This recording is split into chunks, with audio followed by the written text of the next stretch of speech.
second here. I want to welcome everyone. We're in week 4.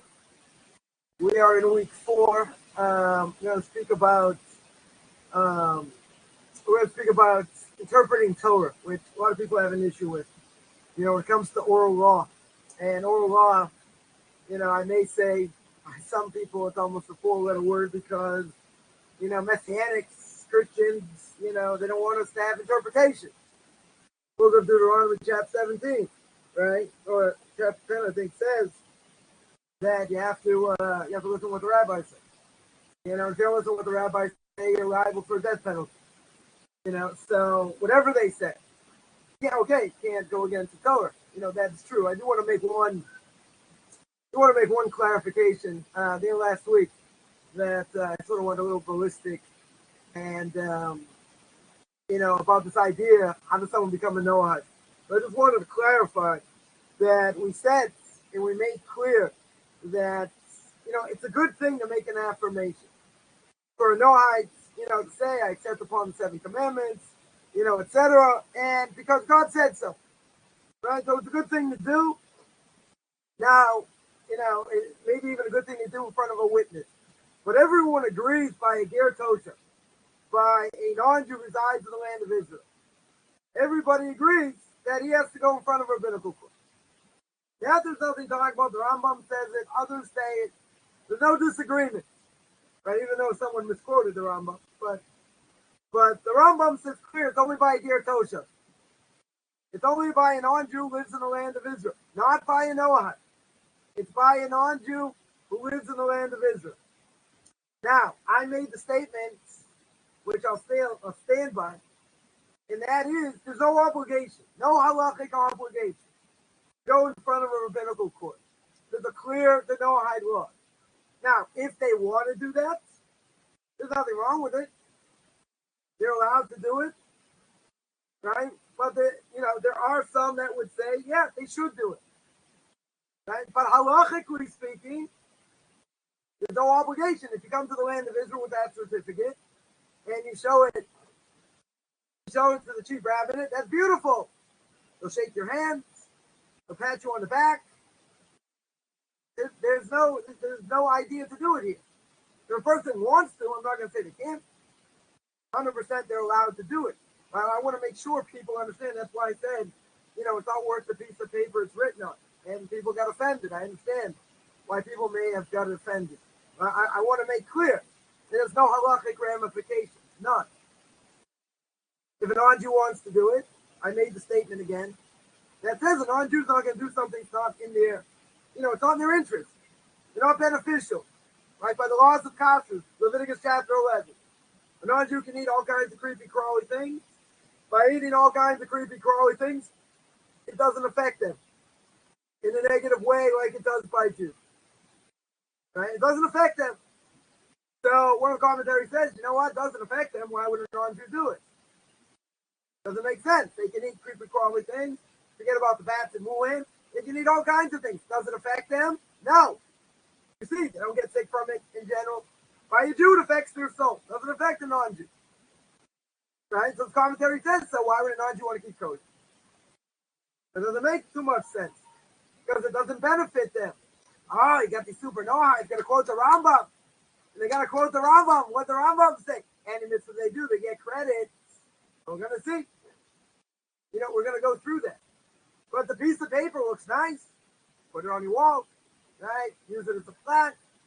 It looks beautiful. Halachically, it has no ramifications. None. Person wants to do it. It makes them feel good. They go in front of a rabbinical court.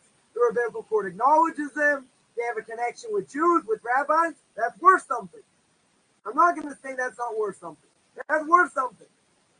But halachically speaking, I just wanted people to understand it's not worth the paper it's written on. Now, someone can say, but, I want to do it. Okay? I didn't say you can't do it. But I didn't say it's forbidden to do. I just said it's, okay, maybe it's a little bit graphic. Saying it's like tissue paper. Maybe it's a little bit too graphic. Okay? Right? But it means, what I meant was, I should have clarified, what I meant was there's no halakhic ramification. None. A person feels better about themselves, they want to do it, that's great. Obligation, everyone agrees. Everybody agrees there's no obligation. Right? The Rambam in chapter 8, Halakhah 10, when he talks about going in front of a rabbinical court, in front of 3 rabbis, he's talking about what? He's talking about a ger tosha. So I saw the video last week. If someone's claiming, see, but the Rambam claims it, and if you knew how to read Hebrew on the side, what does the Rambam say? Ger tosha. Does not say Noahide. Right? I want to make that clear. I want to make that 100% clear. It's talking about a ger tosha. If somebody wants to do it, they're more than welcome to do it. But people should understand, there's no halachic ramification. And one of the things we're going to show throughout this class, which we've said a number of times, is that we're not going to straddle both worlds here. We're not interested in being super Noahide. You want to be a Noahide? Fine. You have to know what to do. You want to be a Jew? You can convert. But never the two shall meet. Right? That is the point. And okay, I made the point very graphically. Maybe too graphically. Right? But I don't pull any punches here. I don't want people to understand brass tacks. And someone's going to say, no, you should do it. And it's such a good thing. Pat you on the back. Okay. If a person wants to be patted on the back and they feel good about it and it means something really to them, so do it. So they can do it. I'm not saying not. I'm not saying not at all. I'm just saying halakhically there are no ramifications. Enough said. Yeah, this week, right, we're going to speak now about uniqueness of Torah. And they're going to ruffle some feathers, people that don't want to hear about the rabbi. They want to hear about, about oral tradition. Because a lot of this, where the laws come from, we're going to extrapolate, we're going to see exactly where the laws come from. It's rabbinical, but it's extrapolated from the Torah. Now we have to understand, right? We're going to delve in, and we're going to see what makes up the Torah, how we understand the Torah. But first, we have to see what it is, right? So the 7 Noahide laws, as we mentioned before, where do they have their origin? By Adam. Adam passed them down to Noah. And that's how he preserved them, right? Through Moshe Rabbeinu. A non-Jew has to make the declaration that when they're going to keep the Noahide laws, they're keeping it. Why? Because God passed the Torah down to Moshe. That's the reason. So therefore what? So therefore, you're right. Adam passed it down to Noah. Noah passed it down. But the reality is it's codified, it's solidified by what? By God coming to Mount Sinai. And God giving the Torah to Moshe, Moshe giving it to us. So there are 7 mitzvahs, it's an umbrella. There are a lot more, it might be 60, a little bit more, let's say. So the Noahide laws have to be interpreted and understood what? Within the context of Torah. And it's very important to understand that not everyone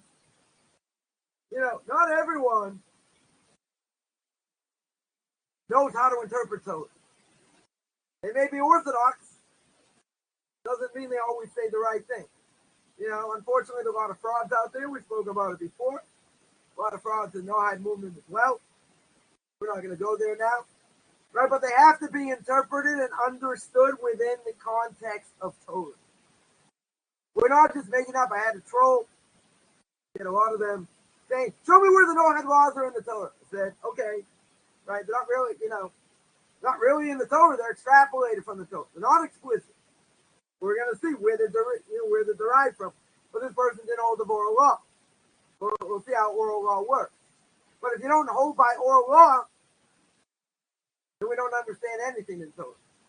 Right? In other words, Jewish and Noahide study over here, it's interpreted by the Torah in a unique way. Like no other so-called religion. Right? Because it exists in a different universe. The non-Jewish modes of biblical exegesis, by biblical interpretation. maybe they overlap a little bit. But if a person had a great amount of background in biblical study, is that going to help them in understanding how we look at Torah? So I had somebody tell me, I started giving class in the book of Genesis. Right? I'm holding about 9 years now, holding by the book of Leviticus chapter 15. See, I haven't got very far. So I said, I know the Torah backwards and forwards. What do I need to give a class for? I know the Torah backwards and forwards. I said, okay, did you ever read the story of Lot and his daughter? There's incest. One of the daughters, both have sons. One of them is called Moab, from my father. Right? She wasn't so right. Who comes out of Moab? Ruth. However many generations. Who comes out of Ruth 4 or 5 generations later? King David. So I said, I bet you never thought that incestuous relationship brings the future Messiah. And I'll give you another example. The story of Tamar and Yehuda. Kingship, right, comes through that relationship. Never should have been. Forbidden relationship, right? Tamar is Yehuda's daughter-in-law. Forbidden relationship. So I said, I bet you never thought that's where the kingship comes from. And the kingship never leaves the tribe of Yehuda. He said, Rabbi, what's your point? I said, I think my point is that I don't think you know the Bible as well as you think you do. With all your knowledge, backwards and forwards, you got to think. You got to see what goes on. There are a lot of things, especially in the book of Genesis, make no sense. Don't make any sense. Why certain things happen different ways. Right? There's a lot of things in the background. You don't have things in the background, i.e. oral law. You don't understand anything. Which we're going to see. So here Torah encompasses what? It encompasses a lot more than you can put into writing. Because the Torah itself is just an outline. Torah does not give me any definition. Right? It doesn't, Torah tells me don't steal. Well, what about cheating on your taxes? No, that's different. I don't want to give Uncle Sam 25%, 30%. No, that's different. What about pulling the plug on someone? Oh, euthanasia, they're suffering. Put them out of my misery, or out of their own misery. That's a different issue. But we don't have definitions what murder is. It just says don't kill. And if someone's chasing me, the only way to save myself is to kill them. Right? Am I liable? What about somebody not going to live for a year? Right? Within a year, he's going to die. Some sort of, he's a traitor. He's got a hole in his heart. He's got a hole in his brain. I don't know. He's got something where for sure he's not going to live for a year. If somebody kills him. He's already going to die anyway. He's just lacking burial. At some point. Right? So if that's the case, if I kill anybody, he's already going to die. We already know he's going to die. So, the Torah itself, has a specific way of learning it. They have two things here. You have Judaism, you have Noahism. So you have to learn, this is Jesus, how it works, what the obligations are. Now, Tanakh itself represents Torah, Nevi'im, Kesuvim. Torah, the 5 books of Moses, prophets, the writers. Now, by non-Jews, they look at all as the same. Right? No hierarchy. They're all the same. Equal authority. Some would say maybe the later prophets themselves, guess what? They have more authority than the Torah. That's how we look at it. By Jews, by extension, Noahide, the Torah is the most important. Then you have the prophets, then you have the writers. That's a hierarchy. There's greater authority, lesser authority. Now, sometimes, the Talmud will say, how do I know this is true? Give me a verse. Right? But it'll give me a verse, not the Torah. It'll give me a verse of the prophet. It'll give me a verse in the writing. So what happens? So we hold that's a rabbinic law. So why they put it on a verse? Why they put it on a prophet? Verse of the prophets. or verse in the writings to show it's important, but it's a rabbinical law. So, Torah is the pinnacle. Torah is up top here. And that's what we call the Chumash. Right? Chumash meaning, really, from the word Chamesh, 5 books of Moses. Book of Genesis, Exodus, Leviticus, Numbers, and Deuteronomy. Torah is never going to be replaced, never going to be superseded by any other future covenant. It's not going to happen. Because God says to Moshe, and Moshe writes it down, you can't change what he says. Can't add, can't subtract. When it comes to Torah law, we're going to see. Yeah, that's what the Messianics say. Christians say, oh, you're adding, subtracting to the Torah. It's not true. We're going to see why.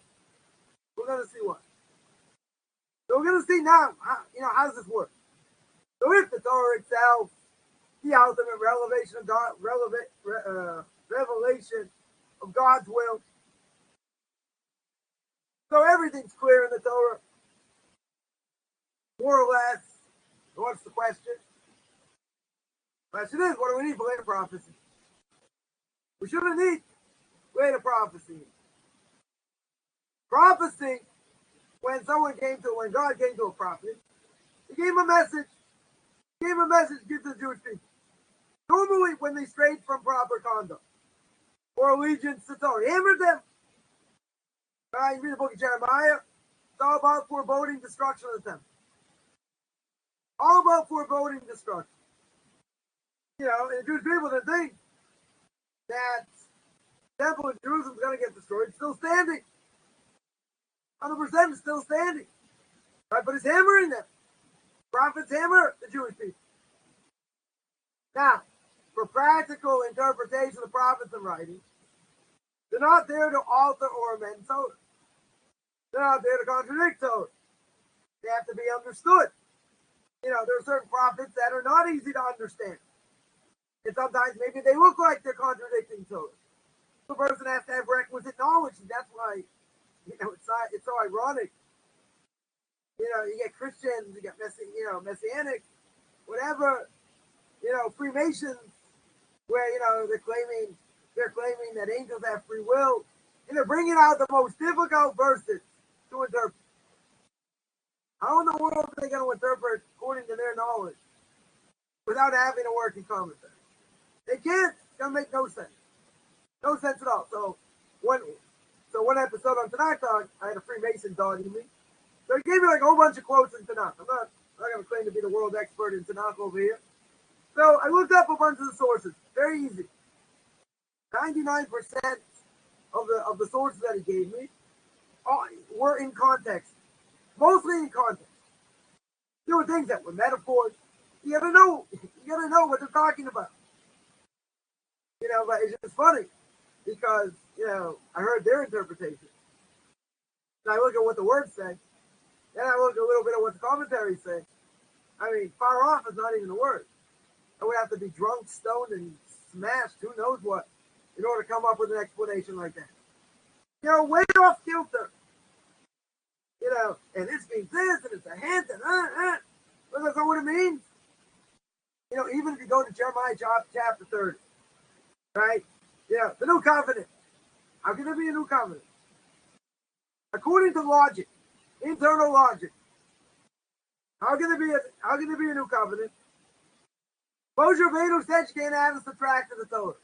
How do we know Moshe Rabbeinu is a true prophet? Because God said so in front of 3 million people. If you can't add or subtract to the Torah, what's this new covenant? Now, if you read the beginning of the chapter, which the Christians don't do, but if you read the beginning of the chapter, what's it talking about? That the Jews should repent. They should repent and reconnect to the old covenant. Oh, good question. Why is it called the new covenant? They take it totally out of context. It means the old covenant's gone. The old covenant's broken. Did you read the beginning of the chapter? You understand it's about reconnecting to the old covenant? You can't throw out the old covenant. Internal logic. How do I know? Because it already tells me.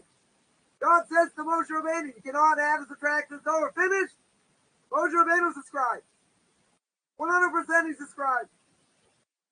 does that mean he can add or subtract? He can't. So where do you get this idea of a new covenant? Oh, you want to tell me? Why it's called the new covenant? Or what they call the Brit Hadashah. Why are they called the new covenant? That's a good question. Right? A legitimate question. But if you read the context and what's going on, there's no such thing as a new covenant. Can never be. Because they're internal logic, but they don't think that far. They just like, oh, new covenant, JC, this, that. No. It doesn't work that way. Right? So the prophets, gave over the prophecy in order to rebuke the Jewish people. That's what they did. They're not telling you to uproot the Torah. They can't do that. There'll be a false prophet. Because the Torah also tells them, if a prophet does miracles, and they tell you to uproot something from the Torah, you're not allowed to. You don't listen to them. Not only you don't listen to them, you kill them. False prophets. Now, so we mentioned, they don't come to amend the Torah. The Torah doesn't need to be, there's no emendation or emendation on the Torah. There's a supporting role. You're doing to clarify. Meaning certain proper nouns, different things. Right? But it's funny when you get these Christians and others, take the most difficult verse. They understand what it means. They have absolute clarity. They turn the thing into an absolute pretzel. And when you look at what they say, wow, that's really what it says. Right? Like you have to sit on your head upside down to understand it. It makes no sense. You come out more confused. No, it means like this. You turn it upside down. You do this. You run a couple miles. You come back. It doesn't make any sense. Right? So it's there to help. It's there as support, not necessarily proof, but it's support of rabbinic laws, customs, interpretations. Now, the written Torah itself, as we mentioned, is what we call an outline. Right? It's a gateway to the larger world of Torah. But we don't have definition. Don't do this, don't do that. We don't have any definition. So how could the Torah be written, in one shot, one book? There are a million of laws. Imagine, we're going to see. Notice says put frontlets between your eyes. You know what a frontlet is? It's talking about spillage. You know how many thousands of laws that have to do with spillage? They will never finish the book. It's too big. You probably hurt somebody with it. I mean, how much? It's going to be like thousands of pages. You could lift it. Right? It's huge. Over here. Right? So now, they had to write it. Right? Certainly they're afraid, certainly oral law as well. They're afraid it's going to be forgotten. Right? That's for sure. Right? But certain things are definitely much more potent. They're much more effective when it's written down. Right? For example, a person wants to learn how to sew, or they want to paint from a text. How are you going to do that?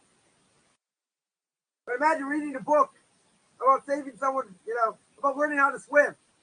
And then you throw them in a pool. You go ahead and swim. Well, I didn't finish the chapter yet. And they're like bobbing up and down. They don't know how to swim. Right? That's not really that effective. You got to be taught with someone with greater knowledge. See, this is something that a lot of people don't have. Right? You know what that's called in the vernacular? That's called humility. That's called humility. A lot of people don't have it. They don't have fear of heaven. Oh, I'm a rabbi. I can give answers. Someone just knocked me out or tried to knock me out because I said this guy, this quote unquote rabbi goes to a monster mass on Shabbos. Right? He goes there on Shabbos to watch, a drive-in theater. Right? It's okay. So I misquoted it. I thought he drove there. It was even worse. Right? So then, who says you're not allowed to camp out? Who says you're not allowed to camp out? On Shabbos. Okay, if that's what you did, that's fine. But what are you doing in the drive-in watching it? In your Hasidic hat and your long coat eating children. That's an abomination. That's disgusting. 100% is disgusting. Right? You want to call yourself a rabbi? That's what you do. Forget about watching movies and watching these things. Good for you. It's bad for you. We just spoke about that last night. Very careful. We're affected by what we see. You want to tell me such a big mitzvah? You took your camper, you went there and you're driving. Are you serious? You walked out, whatever. I don't care what you did. I don't care if it's all permissible, technically speaking. I don't think that enhances Shabbos by watching. Right? I'll go on record and say that. That doesn't do that. That's all being disgusting in God's eyes. That's what it is. You want to learn Torah for such a person? You gotta be careful. Right? Just called me out and said, I didn't, he got this position in a certain synagogue that I didn't. I didn't take the position because I didn't want the position. I was offered the position. I was offered it. I didn't take it for a number of reasons. Right? Someone just showed me a screenshot. Okay. You want me to answer that? I can answer it. Yeah, but I called him up because what he did was foolish. Not only foolish, wrong. It's misleading people. As an Orthodox rabbi is going to say I can go to watch the monster baths or whatever on Shabbos, even if it's 100% permissible what he did. They drive there, they desecrate Shabbos, it's being disgusting in Gaza. That's what it is. Either I'm growing in spirituality or I'm not. There's nothing in between. I'm either going up or going down. Imagine after 20 years. He says, God, look what I did over here. Look at the sanctification of God's name that I did for you by going to this monster thing. Really? God's going to say, really? If I put on my George Burns glasses, my funny mustache, I'd have a field day. Like, oh, that brought you closer to God. Anyway, I digress here. You're not going to learn how to swim in a pool by reading a book. That's not going to happen. Right? Same thing. You're not going to learn how to sew or paint. Right? From a book. From only a text. Now, if I want to capture the infinite will of God in a finite language, how are we going to describe God? God's got an outstretched arm. You think he's got a big arm? He represents the entire universe. Imagine, he says, oh, Chaim Coffman, beautiful. Give you a pat in the back. He takes his outstretched arm and he throws me across the universe. God doesn't have a form. Right? That's idolatry. He doesn't have a form over here. It's an anthropomorphism. Right? 100%. We can only say what God isn't. We say God is spiritual. That doesn't mean anything either. He's not physical for sure. So by definition, we'll say, okay, he's spiritual. What does that mean? Right? There's a finite language that we use. There are a lot of, so the point here is, we look at what the Torah says. We read it, we can try and understand it. But you know what? It's ambiguous. Many, many statements are ambiguous. Exodus chapter 3, verse 16, one example. And it shall be a sign upon your hand, totafot. You know what totafot are? They're not even an English word. Rashi says. It's an African word. You're going to put it between your eyes. With the mighty hand of the Lord bring you out of Egypt. So the word totafot, there are two passages. Deuteronomy chapter 6, verse 8. Deuteronomy chapter 11, verse 18. Any definition of what totafot are? No. It just says, put these totafot between your eyes. We translate it as frontlets. Right? They're to fill it. But it doesn't mean anything over here. I don't have a definition. Right? Ask a Karaite. What are totafot? They don't know, so they don't put on fill it. They don't believe in rabbinic interpretation. Okay, that's their choice. It's the wrong choice. But they can't answer what it is. They don't know what it is. How do we know what it is? Because rabbis tell us what it is. Similarly, the Torah states, Deuteronomy chapter 12, verse 20, verse 21. When you shall say, I want to eat meat, you shall slaughter of your herds and flock according to how I have commanded you. So what's the Torah telling me? Some method of ritual slaughter. Commanded by God. So how do I do it? What do I use? The Torah doesn't give me any definition. The Torah doesn't record it over here. Here's another example. Exodus chapter 12, verse 2. The month shall be the first of the months. What month? What are we talking about? Egyptian months, where the Jews live. Chaldean months, where Abraham lived. Lunar calendar, solar calendar, no definition. Right, Exodus chapter 16, verse 29, whole laundry list there. Let no man leave his place on the seventh day. What, am I stuck at home? Right, what place are we talking about? Where can he go? His home, his city, his recliner. Where can he go over here? No, can't sit on the sofa. Why not? He says I can't leave. Well, what can I do? Can I go to the bathroom? No. What do I do over here? No definition. Exodus chapter 18, verse 20. Yisro instructed Moshe to appoint judges and to adjoin upon them the laws and the teaching. Make known to them the way they are to go and the practices they are to follow. Any definitions? So the written Torah is complete and only a guiding force. What is Moshe Rabbeinu instructing over here? Remember, 39 years they're in the desert. How long does it take for Moshe Rabbeinu? Okay, I understand there's 3 million people, give or take. How long is it going to take Moshe Rabbeinu and some other people to explain the laws of the Torah? You just give over the laws. Don't kill, don't steal, this and that. How long is it going to take? 6 months.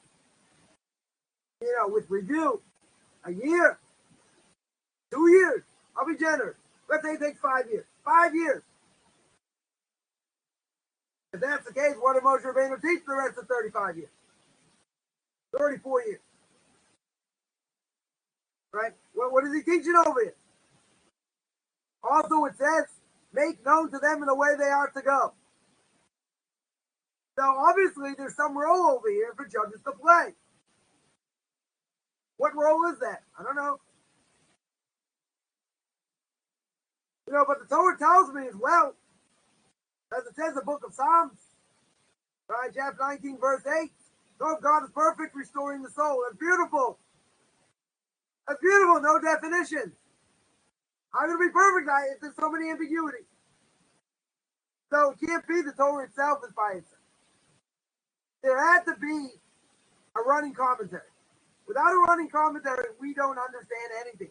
80% of the Torah itself doesn't make logical sense. So even with oral laws, okay, we make sense out of it. Right? But a lot of it still doesn't make sense even with oral law. So the Torah is not merely the text. It had to be orally transmitted, which is an experiential component of Torah, which is going to clarify the ambiguity. Because the problem's going to be, there are a lot of things, as we mentioned, do not have any definitions. If I don't, the laws of Shabbos, give an example. By the laws of Shabbos, it says if you don't keep them properly, you get death penalty. Not only that, you get spiritually cut off. Now, the Torah only mentions 3.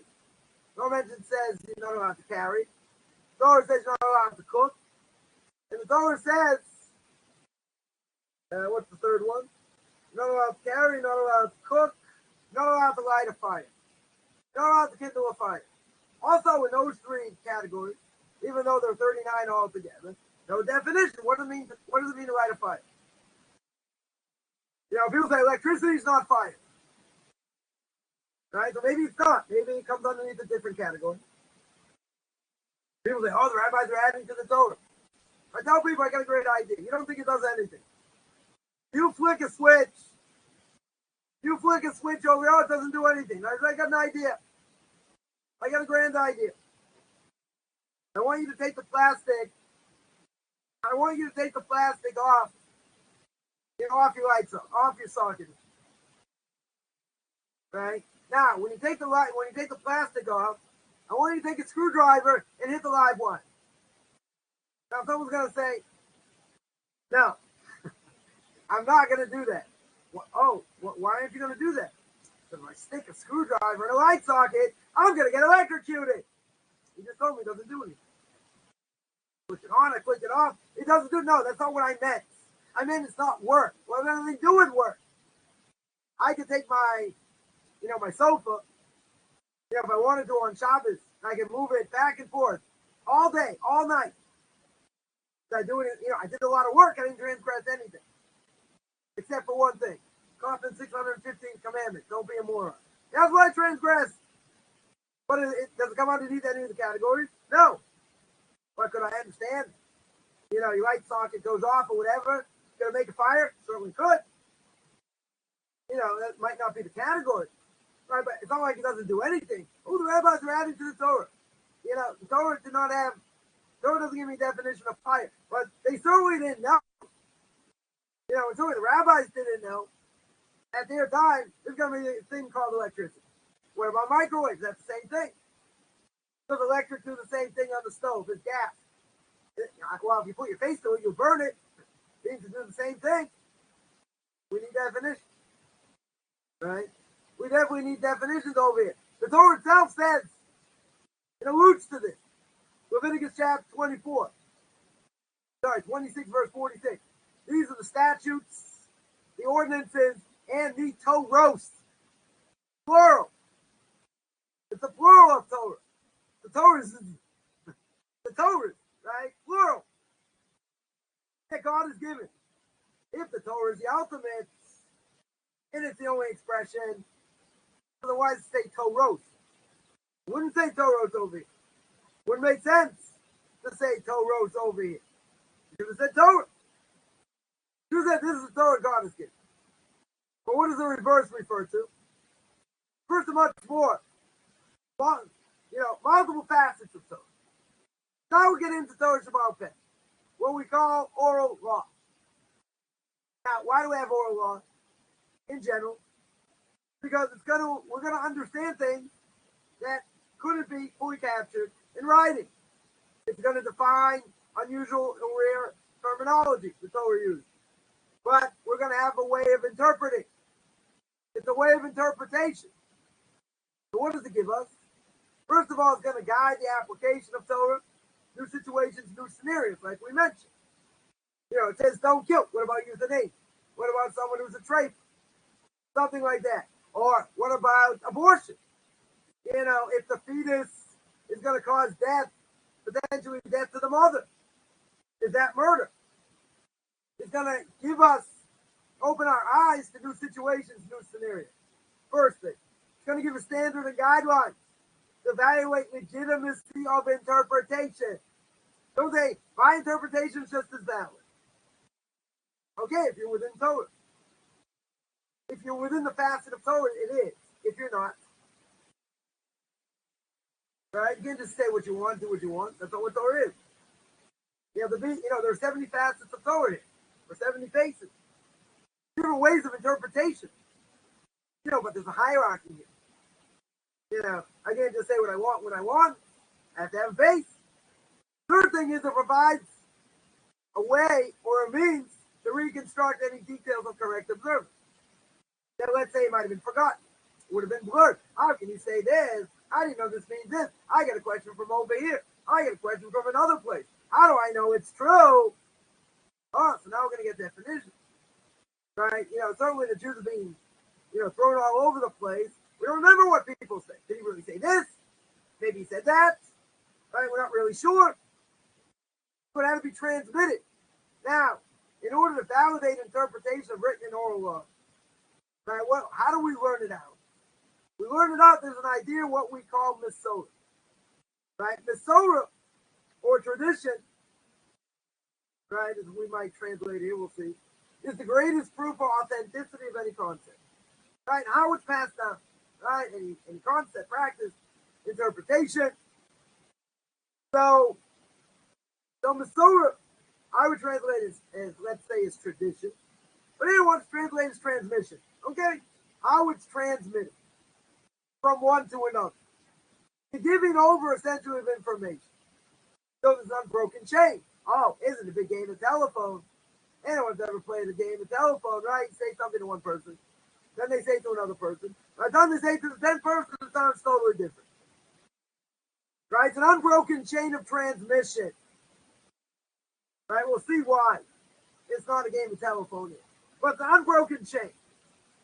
Right? For example, the word Tosafot occurs in three similar passages. Exodus chapter 3, verse 16, and Deuteronomy chapter 6, verse 8, and chapter 11, verse 18, right? Like we mentioned before. Now, oral tradition tells me Tosafot are what? Tefillin.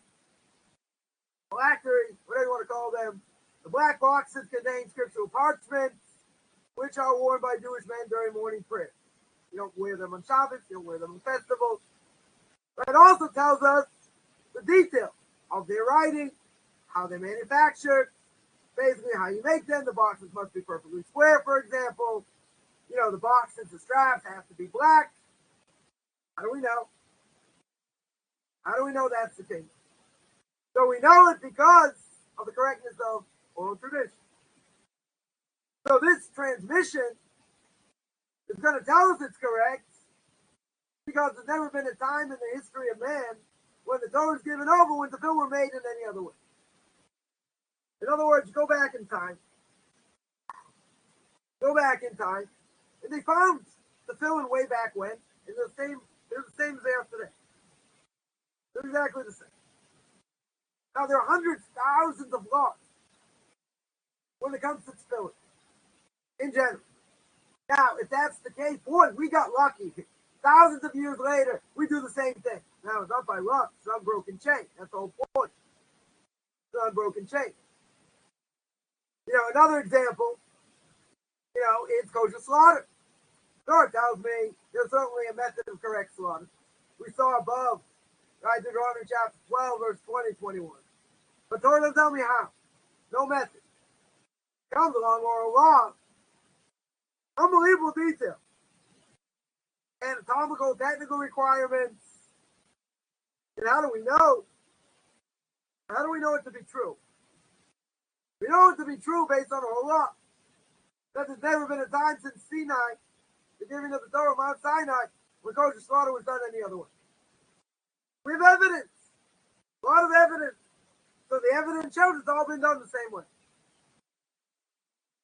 Now, this will have a lot more weight even than archaeological evidence.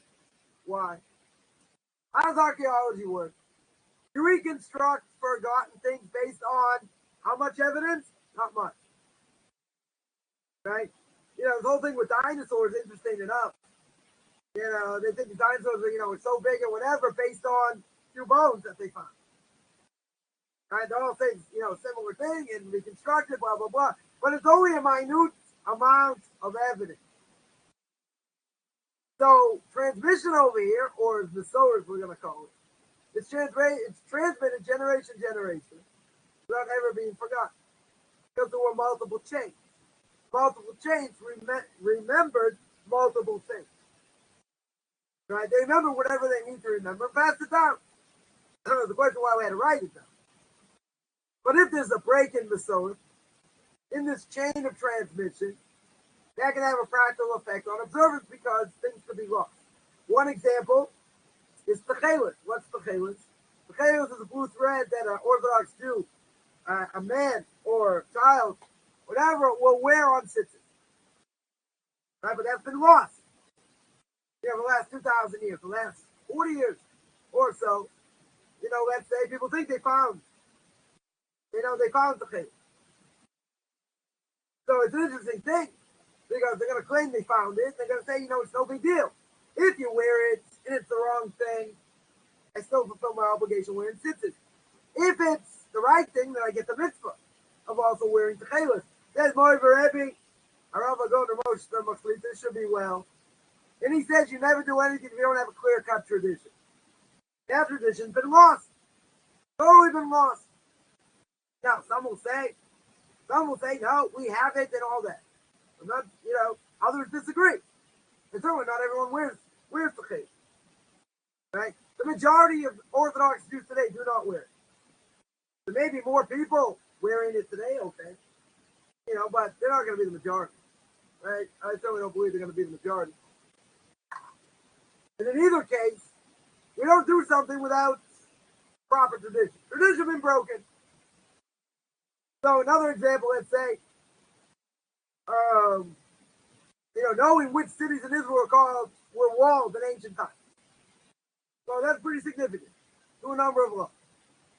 So we're relying on this transmitted knowledge to determine which cities were walled. And that has to do, one example, it has to do with what day do you read the Megillah, the book of Esther on Purim. Had to be walled city in the time of Joshua. So you need evidence to say, well, this one is, maybe this one's a doubt, whatever. Right? But, there are ramifications. Archaeological evidence based on itself, not enough. Not enough proof over here. Now, if things were transmitted orally, why would I think that if it's transmitted orally, it's got a safer way to be transmitted? They're being written down. They have to be written down. We'll see why. But see, someone has knowledge. Someone wants to remember things, and the rabbis would review what they learned every 30 days. So in order to review it, you have to know it. See, as I've always fond of saying, you listen to some people, sometimes give classes, and you come out more confused.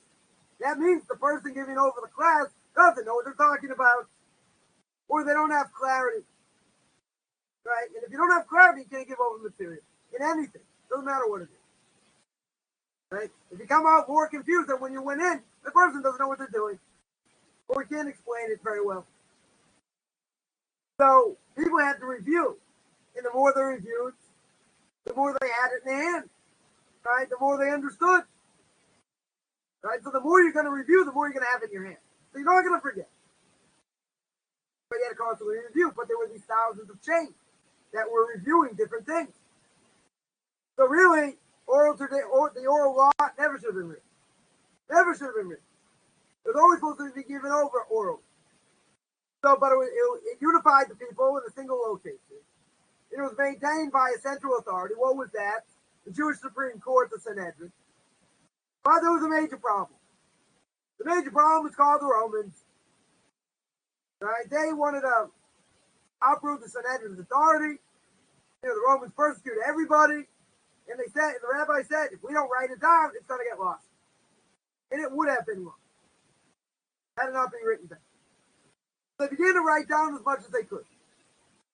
Now, there are two reasons over here to write it down. One is you have a representative literature that is made up of an oral component.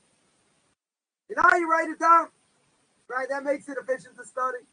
Memorization. Because a number of times the Talmud would have mnemonics. Right? The Talmud would have mnemonics in different places to remember.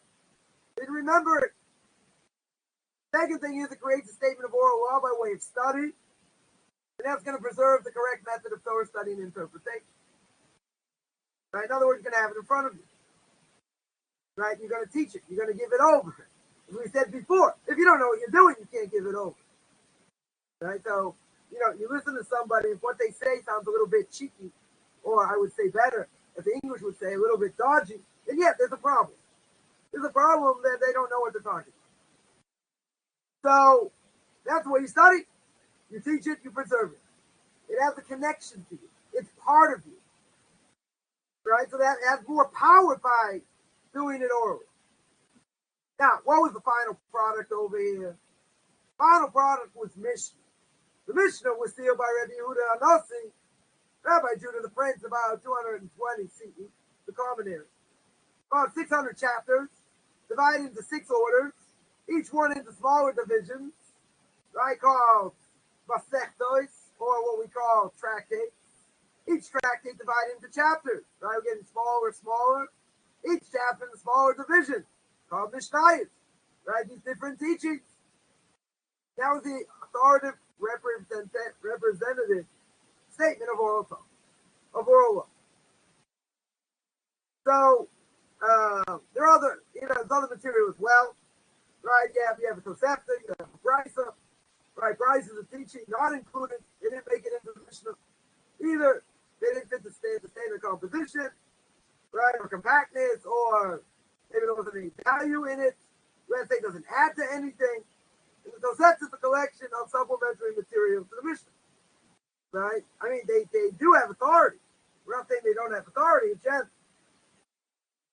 they didn't make it in. Right? Didn't make it in over here. So now the Mishnah is the teaching. What's the Gemorah? Gemorah is the learning. So the Mishnah, the rabbis immediately began teaching. There are different study halls. And now we see a connection between oral and written Torah. The written Torah says one thing, comes on the Mishnah and interprets. what it means. How else are we going to get interpretation? We don't have any other information. Right? And reach its practical conclusion.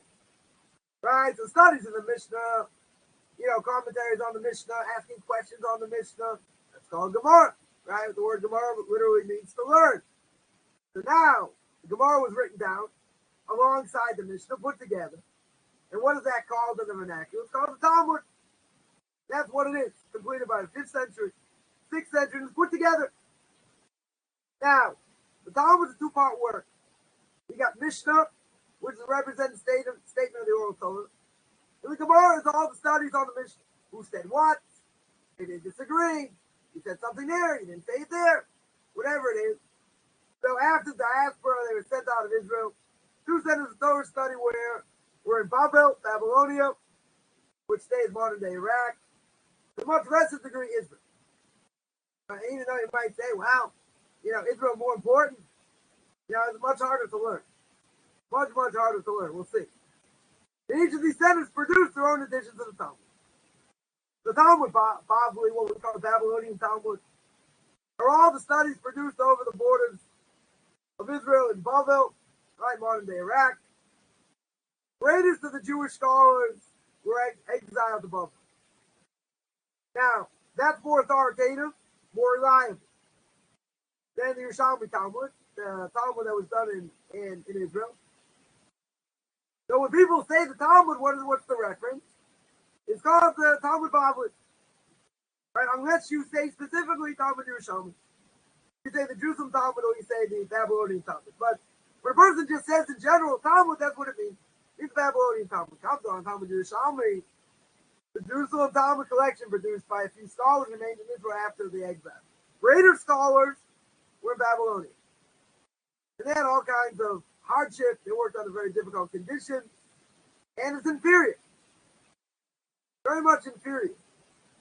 Over here compared to the Talmud in Babylonia. And that also is not universal. Not universal text. There are a lot of versions. A lot of versions of the text, many of which contradict one another. Right? Also, a lot of it's been lost, never completed, but it's also a shortened language. It's much harder to understand. Much less clear. Babylonian Talmud, everyone agrees, is more authoritative. And that's what we study. Right? That's what Orthodox Jews study. That's how they extrapolate the law. And that's what we get, what we call Halakhah. We get practical law from this. Now, there are other Torah texts. You got the Midrash, which is also an exposition in oral interpretation. But that's not talking about, Jewish law. Right? That's more what we call a a.The. It's something, more homiletic stories, homiletic aspects of the Torah. Ethical, theological, moral meditation. Midrash has many, unbelievable things. Right? Elucidates different things that, the Torah's telling me. Certainly, the stories, in Genesis, etc. But it's not authoritative when it comes to Jewish law, in general. Right? Sometimes scholars will quote, say, oh, the Midrash says like this, but, it doesn't have the same authoritative level as the Talmud. So, the Midrash may be used to clarify detail. Right? Certainly can clarify detail. Right? We don't decide law or practice based upon Midrash. And not only that, there are contradictions. That's why Midrash is not so easy to learn, because you can have contradictory Midrash. Let's say the opposite of what another one says. Right? Not so easy. Definitely not so easy. But again, a Midrash in general is non-legal aspect of Torah. It's homiletic. And if anyone tells you, oh, this is how we hold it, that's what it says in the Midrash, don't listen to that. Midrash has no authority. There's no authority in Jewish law. None. More homiletic that we learn from. Then you get mystical texts that everyone wants to learn, right? It's like saying, I don't know how to crawl, so I'm going to learn how to run. You can't crawl before you walk, you can't walk before you run. Right? Not only that, you can't study higher mathematics, i.e. calculus, without learning trigger algebra. You know why? Because you don't have the base. But people run to Kabbalah. Right? So mystical, philosophical, metaphysical. It's also, it's also part and parcel of the Torah. Right? There are a lot of mystical texts. One of them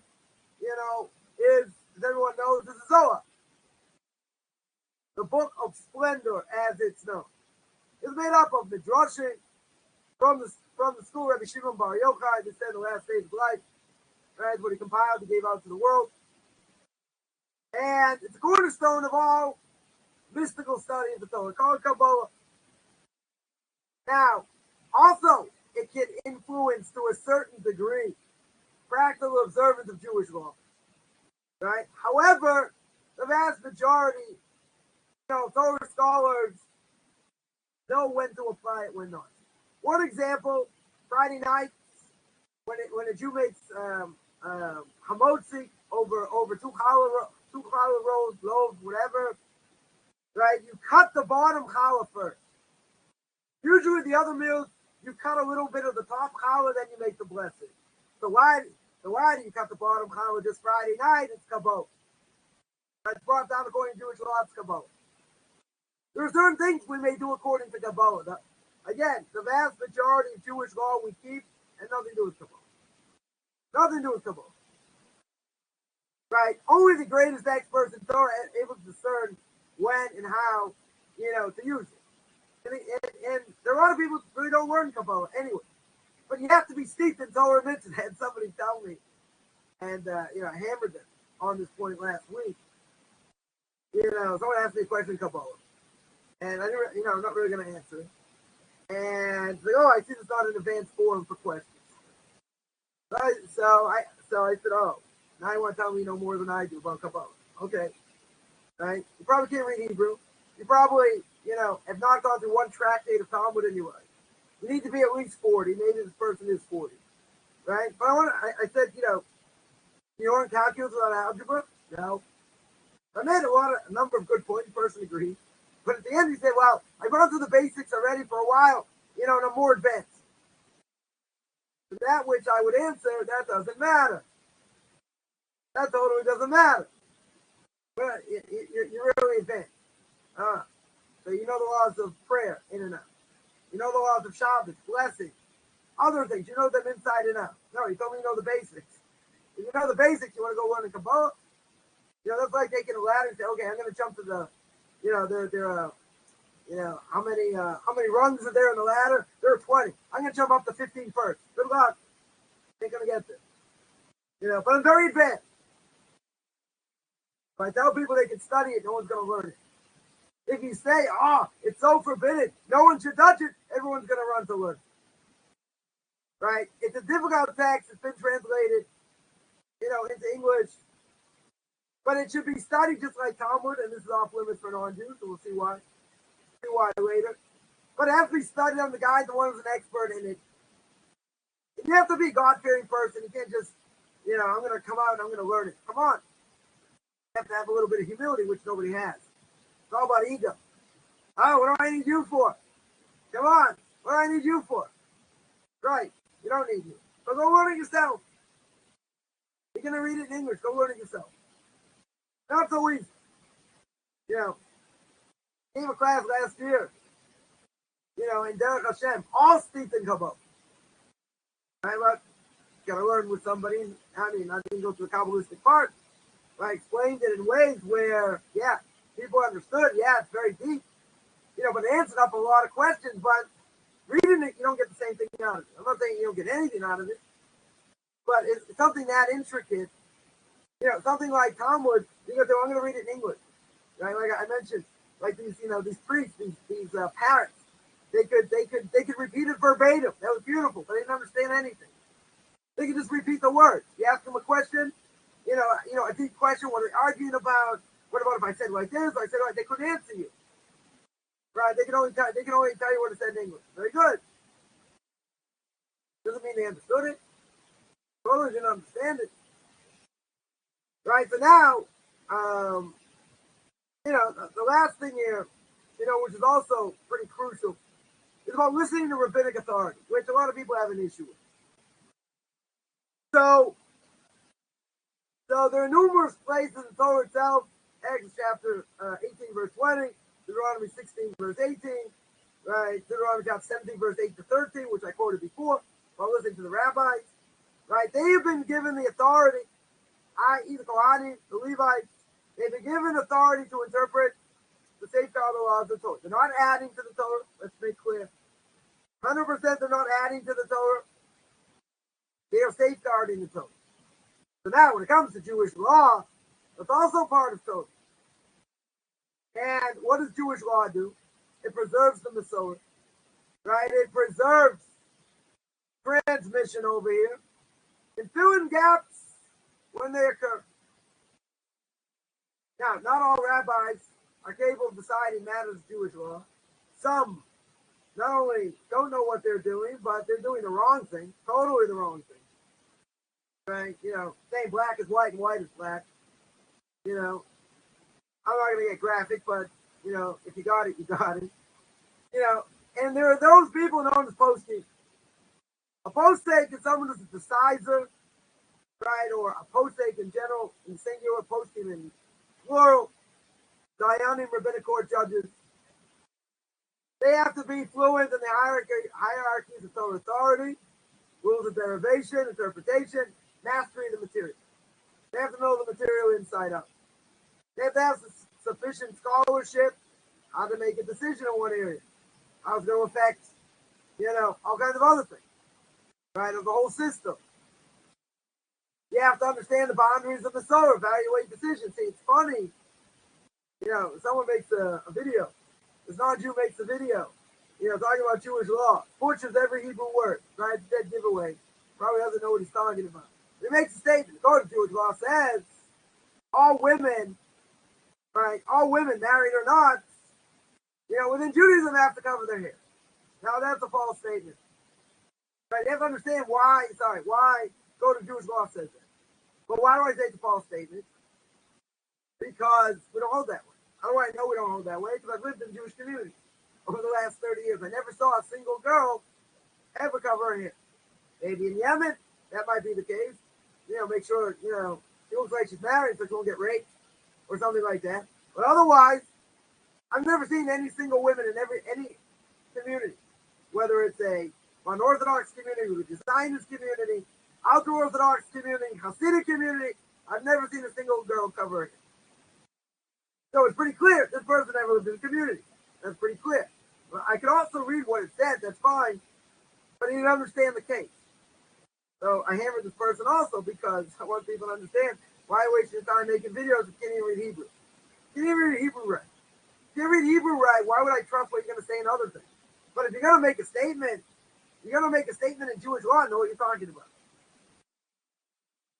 And over here it looks like a fool. It looks like an absolute fool. You know why? Because even though that's what the code of Jewish law says,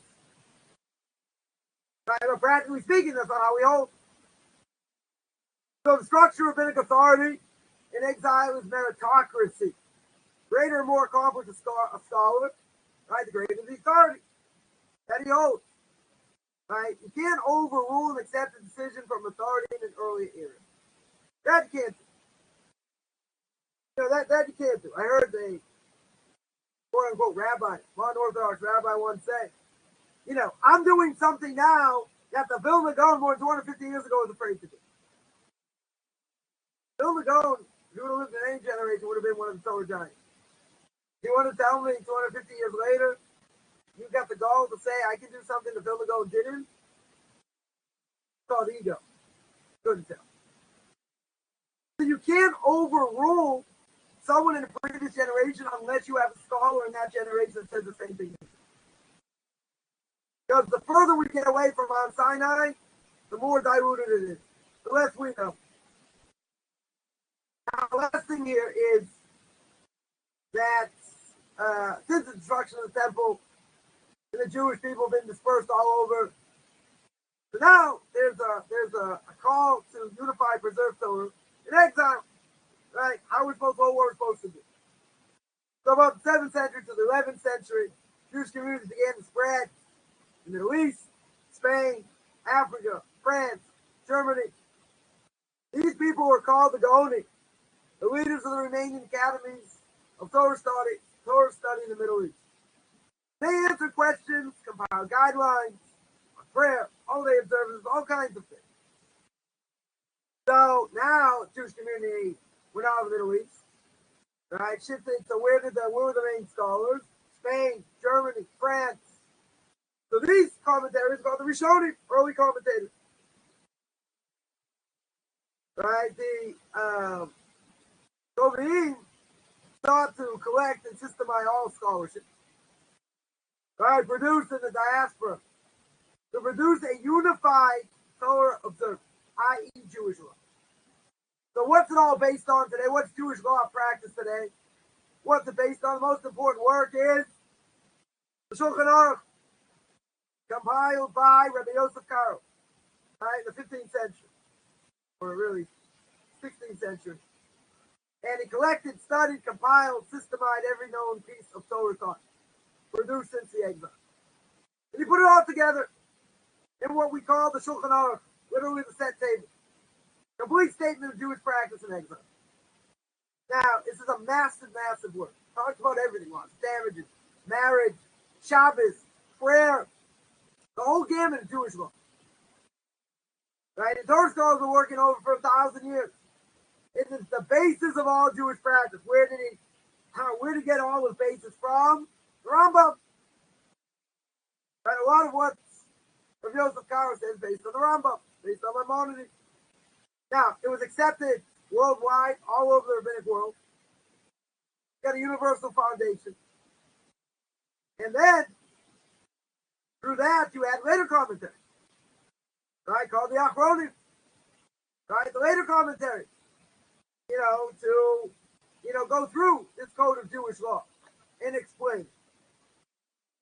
So, Rav Yosef, Torah giants, one of the Torah giants of last generation, we died in 2013. Many believe we're entering new era in Jewish scholars, right? Which really hasn't been defined. But so from Rav Yosef Karo, you have the commentators. You have the commentators that explain, and break down what we do practically. And then you have the commentators of today, right? If there were discrepancies or whatever, or how to interpret, right? So there's a hierarchy, right? It started with the Gaonim, from 7 to 1,000 of the Common Era. Then you got the early commentators, right? The early scholars, from 1,000 to 1,500 of the Common Era. And then you get the establishers of 1,500 to 1,680 of the Common Era. You got the later scholars, right? From 1,700 till today. Right, essentially till today. So that's how the hierarchy, over here works.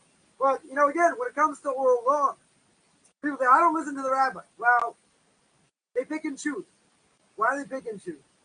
Because what do they have? They have a Masoretic text. The Masoretic text that King James and everything else, their translations are based on. Masoretic text has vowels. Absolutely has vowels. If they didn't have vowels, no Christian would ever understand what the Bible means. Oh, the rabbis make up their own thing. The rabbis add and subtract to the Torah. I never listen to the rabbis. No, of course you do. Of course you do. There's a Masoretic text. Right. I give all these non-Jewish scholars, okay, here's the Torah scroll, read it. Tell me what the words say. How are they going to know what the words say? To look at their translation. Where does the translation come from? Vowels. Vowels put in the word. Guess who put the vowels in the word? The rabbis. So someone was hammering for a long time. Months. I believe in oral law. God's going to speak to me. God's going to give me the answer. Blah, blah, blah, blah, blah. So I kept saying, just didn't make me pick and choose. Gave them, a few answers. Boxed them in a corner. And finally said, "Okay, Rabbi, I agree. I pick and choose. You happy?" I said, "Yeah. I'm very happy now. At least you admitted it. At least you admitted you pick and choose. But these other people don't admit anything. No, I don't pick and choose. I don't listen to the rabbi. Of course it wasn't the rabbi. That's where the Masoretic text came from. Exactly where it came. So this is how it works. Right? This is how the Torah works. Why it's so vague. In general, the authority of Torah, the authority of the prophets, the writings, the Talmud, where it all comes from, and the scholars, early scholars, later scholars, and how it all got passed down to us. Yeah, any questions? Any questions on any of that?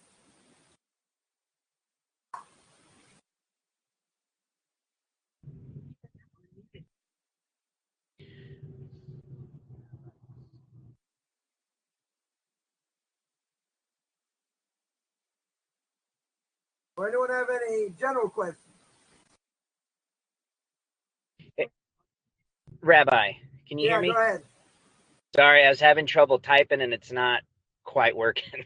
Okay. My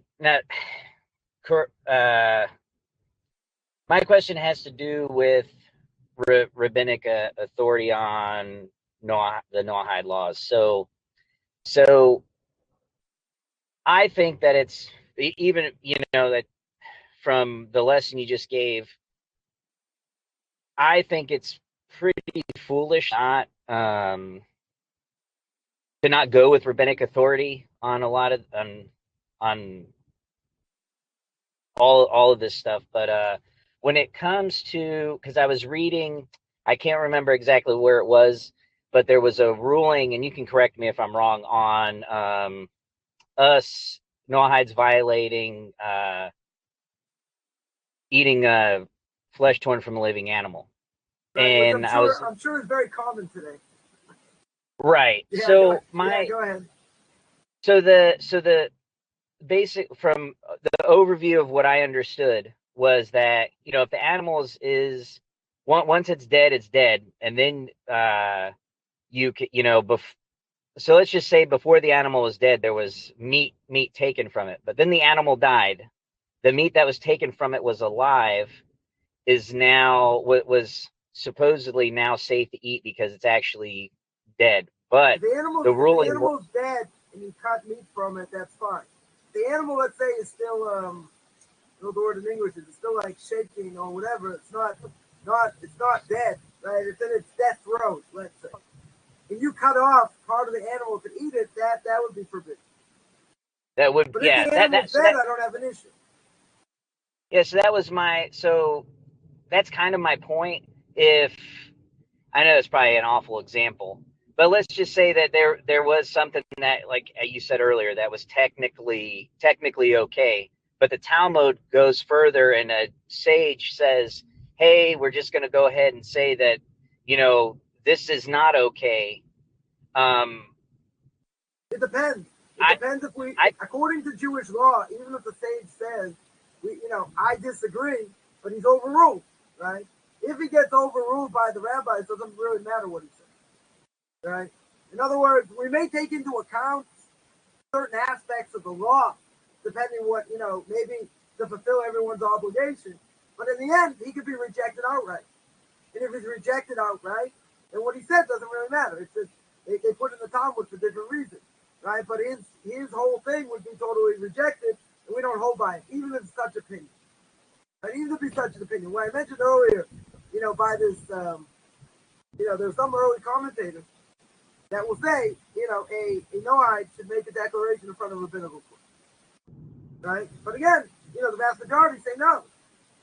They say you don't have to. And practically speaking, that's how we hold. So if a person wants to rely on one of the other commentaries, and they say, I want to do it anyway, it's going to make me feel better, whatever the case is, okay? They can do that. We're not saying it's forbidden. If it's something forbidden, let's see, the sage says it's forbidden, and we go according to the majority. These are the minority. So if we go according to the majority, that's it. He's overruled. Totally overruled. That's how it works. If there's something by what they said may have some ramification, in the law, okay?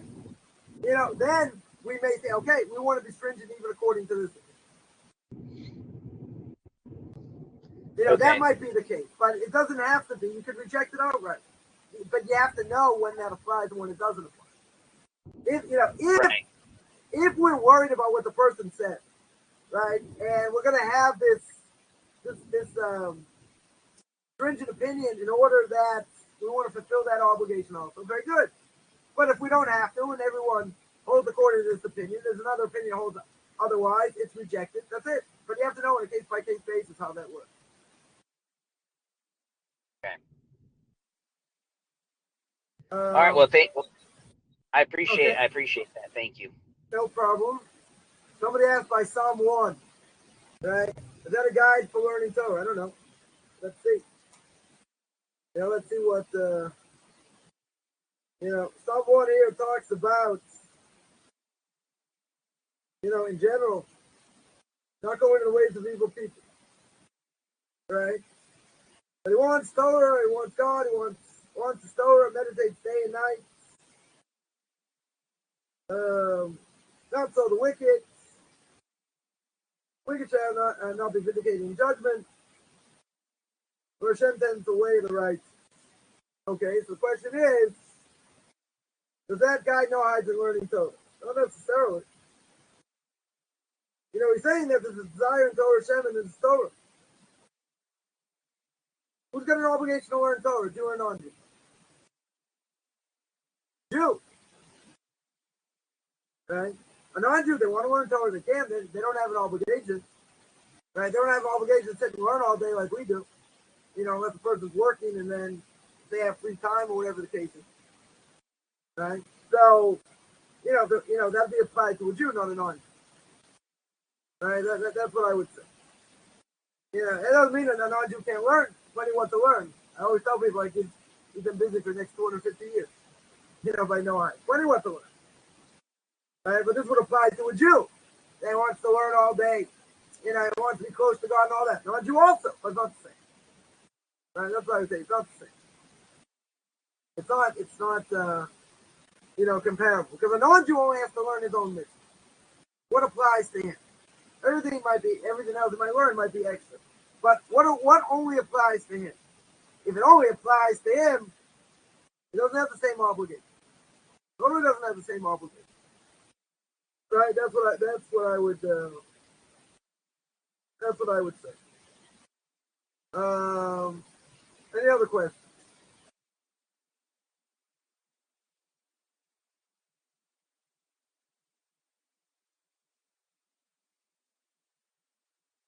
All right. If there are no other questions, I'm going to sign out. We'll do this again next week, see week 5. Anyone has any questions, you can shoot me an email at Rabbi Chaim Coffman at gmail.com. Put it up here as well. Anyone can send me an email. Otherwise, I'm going to sign out. Wish everyone a good middle of the day, almost end of the day for me, depending where you are. And everyone have a great rest of the week.